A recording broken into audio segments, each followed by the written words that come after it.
కాకినాడ జిల్లా జగంపేట సర్కిల్ పరిధిలో ఉన్న కిల్లంపూడి పోలీస్ స్టేషన్ను జిల్లా ఎస్పీ విక్రాంత్ పాటిల్ ఆకస్మిక తనిఖీ చేశారు. పెద్దాపురం డీఎస్పీ శ్రీహరిరాజుతో కలిసి పోలీస్ స్టేషన్ పరిసరాలను భవనాన్ని పరిశీలించారు. ఈ సందర్భంగా ఎస్పీ పోలీస్ స్టేషన్కు సంబంధించిన వివిధ రికార్డులను పరిశీలించి కిల్లంపూడి ఎస్ఐ జి సతీష్ కుమార్కు పలు సూచనలు చేశారు. పోలీస్ స్టేషన్ పరిశుభ్రంగా ఉంచాలని, ప్రతి విషయాన్ని రికార్డులు ఏందో జాగ్రత్తగా నమోదు చేయాలని, పోలీస్ స్టేషన్కు వచ్చేవారిని మర్యాదపూర్వకంగా చూసి వారి సమస్యలను పరిష్కరించాలని ఆదేశించారు.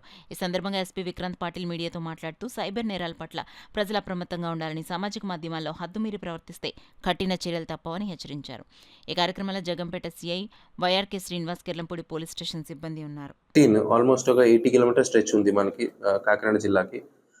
ఎక్కువ యాక్సిడెంట్స్ ఎలా ఉంటాయంటే చాలా స్పీడ్గా వెళ్ళడం వల్ల కంట్రోల్ తప్పి 2 వీలర్స్ పడిపోవడము, లేదా 2 వీలర్స్ వెనక వస్తున్న 4 వీలర్ కానీ లారీని హిట్ చేయడము. సో అవన్నీ అలాంటివి మనం అబ్జర్వ్ చేయడం జరిగింది. అందుకే డ్రంక్ అండ్ డ్రైవింగ్ తప్పనిసరిగా మనం అంటే ఒక్కరు కూడా తాగి వెహికల్ నడపడానికి లేదని మనం ఇనిషియేటివ్ తీసుకున్నాము. తర్వాత ఇక్కడ మ్యాజిస్ట్రేట్స్ 1 రోజు నుంచి 7 రోజు జైలు జరిమానా కూడా వేస్తున్నారు మన తాగి నడపడం మనం పట్టుకుంటే. దానివల్ల ప్రజల్లో తాగి బండి నడపాలంటే భయం రావాలి. సో భయం కోసం ఏదైనా చేస్తున్నాము. ఎందుకంటే తాగిన తర్వాత మన రియాక్షన్ టైం అనేది ఏముంటుందో ఆ రియాక్షన్ టైంలో చాలా తేడా ఉంటుంది. సో మనం ఒక బ్రేక్ వేయడానికి 0.1 సెకండ్ లేట్ అయినా యాక్సిడెంట్ జరిగిపోతుంది.